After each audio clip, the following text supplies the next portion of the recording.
All right, everybody.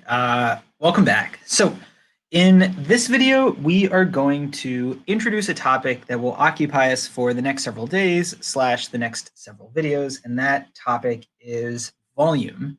We are going to be interested in seeing how we can set up integrals to calculate appropriate volumes.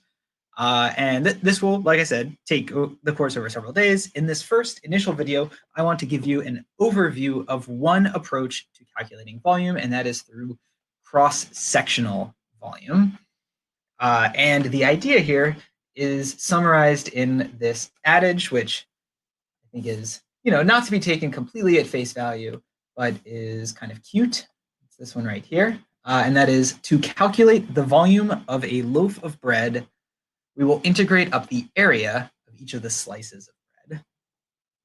Now, of course, that doesn't, quite make sense, again, at face value, but if we think about it loosely or conceptually, there's a lot to learn from that. Bread, of course, a loaf of bread is a three-dimensional volume. The individual slices of bread are, of course, also three-dimensional, but we can momentarily imagine them as these two-dimensional slices with a certain amount of area, that's two-dimensional area associated with them. And so we can integrate up or add up each of these areas on each of these two-dimensional slices of bread, and that will give us our three-dimensional volume for the entire loaf. Now, conceptually, why does this work? Well, I'm going to talk about this a little bit loosely and with a drawing that I hope is passable, but could very easily be terrible. Let's find out.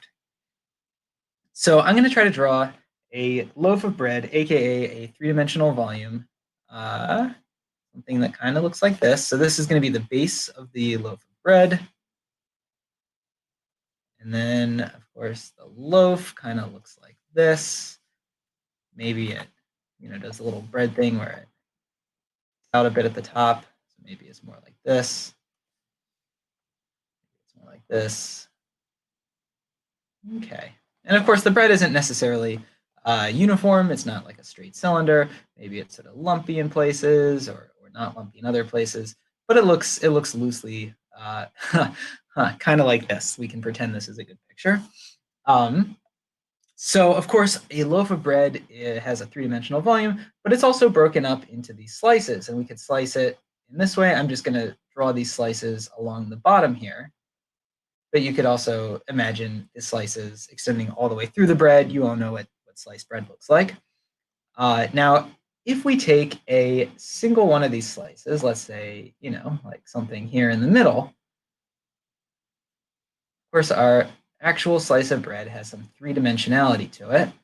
But if we take that slice and we pull it out, we can look at it from the side. So here I've pulled it out, and now I'm just looking at my side of bread. And that, surface area, right? There's a certain amount of area associated with this, and that's two-dimensional area that we can see here. Now, conceptually then, we can think about figuring out this total area. So this bread has a certain amount of surface area here. And so we can imagine the area on the side, here's that area again, times this width. And let's actually zoom in here a little bit. If we zoom in to this picture, magnifying its beauty, what we'll see is that this width here has a certain width, which we could call, a width, or maybe something like a delta x. So the total volume of this slice is nicely approximated by the area, that was the area up here, times the width, times this delta x. So we get the surface area of that one single slice times this delta x, and then we could imagine figuring out an approximate volume, right? An approximate volume by adding up all of the volumes of all of these individual slices, right? So by adding up all of the delta x times the area of the slice. So we have area of each slice times delta x. We probably want to index this, so it's the area of the ith slice. And then we could sum as I goes from 1 to n, if you imagine that there were n different slices of bread in this loaf. And then, of course, we could get a better approximation by slicing the bread into even thinner slices with even smaller delta x's and adding up more and more of those. And then in the limit, as we take a limiting process, we would get the volume is actually equal to, right, some sort of integral from the first slice to the last slice, right? So whatever this x value is, we could call that, well, let's call that b. Let's call this slice back here. Let's call that a. So it'd be from the 8th position to the bth position of all of these areas times dx. Now, this is a little hand wavy, but what we see here is that this is exactly the formula that we end up getting. Whoops, sorry, should actually be up here. So if we have a of y be a area of a horizontal cross section at height y of a solid body extending from y equals a to y equals b, then the volume of the solid body would be the integral from y equals a to y equals b of the area of the cross-sectional slice at position y, and we're integrating this. I guess down there I wrote dx, but really, if I put everything in terms of y's, we should be integrating dy.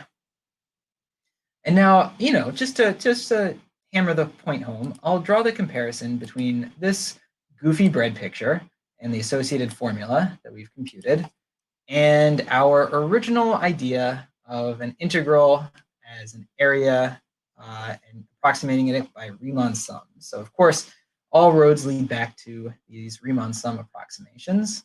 If this is from A to B, and we're trying to figure out the area under this curve, of course, this was two-dimensional area. We could think about it as slicing up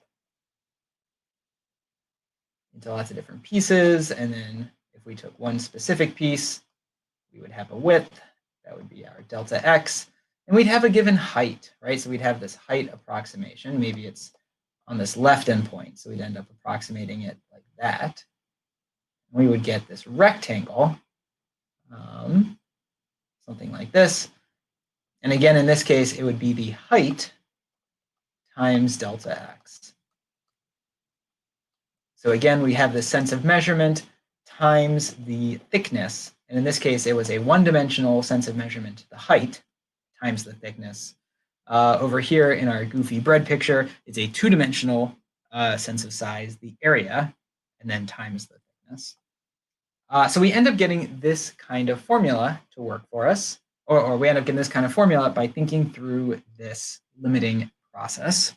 Of course, this is just a very quick video, quick overview. We will talk more about this in class. So thanks so much for watching, and we will see you next time.